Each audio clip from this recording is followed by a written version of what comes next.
British Columbia, an environment with one of the most diverse ecosystems in North America, belonging to 488 species of birds, 480 species of fish, 136 species of mammals, and over 1,000 different species of plants.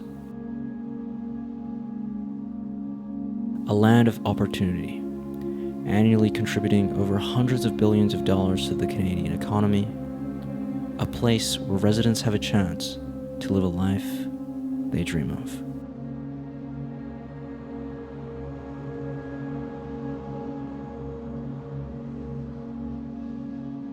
A home to over 5 million different people, friends, families, each carving their own paths, creating their own stories.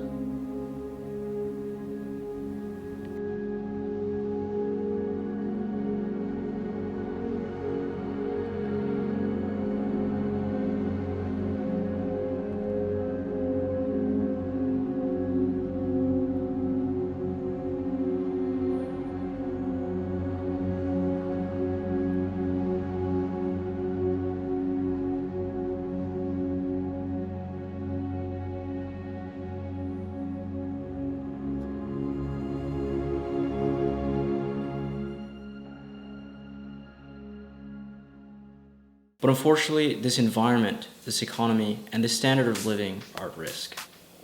Here's why.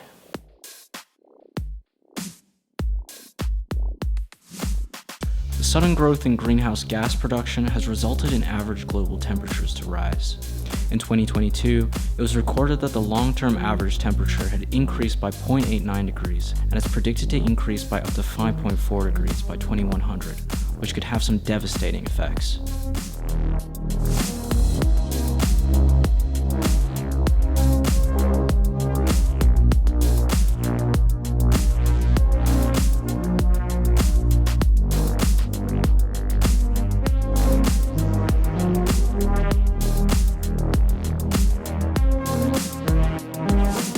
Due to its geographical location, British Columbia is especially vulnerable to the effects of sea level rise. Today we'll be exploring how sea level rise may affect BC and ponder the question of how we can prepare to minimize the damages.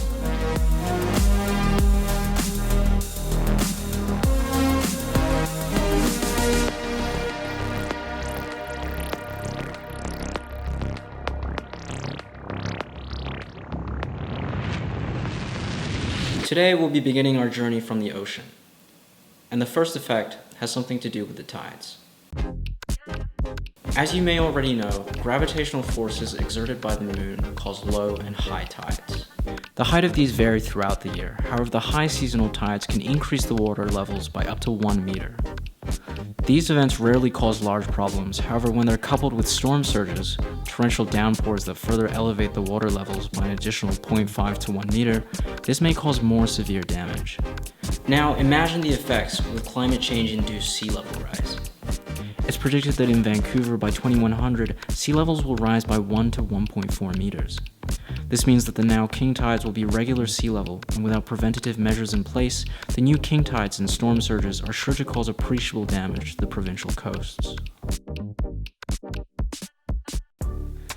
This case study on Richmond by Malik and Abdallah helps us gain a better perspective on the effect of flooding caused by sea level rise in BC.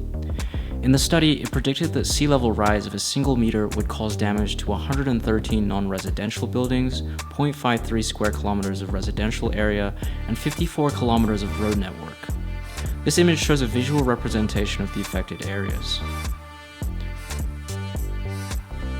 Residents and businesses will be forced to relocate, alternate routes to transport goods and services will have to be established, and there will likely be more detrimental societal and economic impacts.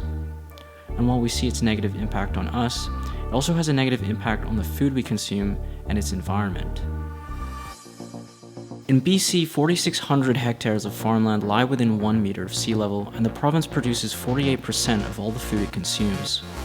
If sea levels rise by an additional meter, these areas will be wiped out and poses a serious threat to provincial food security.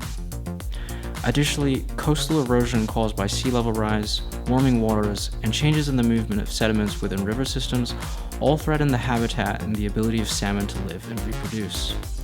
This will directly impact indigenous communities and other groups who are involved in harvesting aquatic wildlife. Sea level rise presents multiple threats to British Columbia.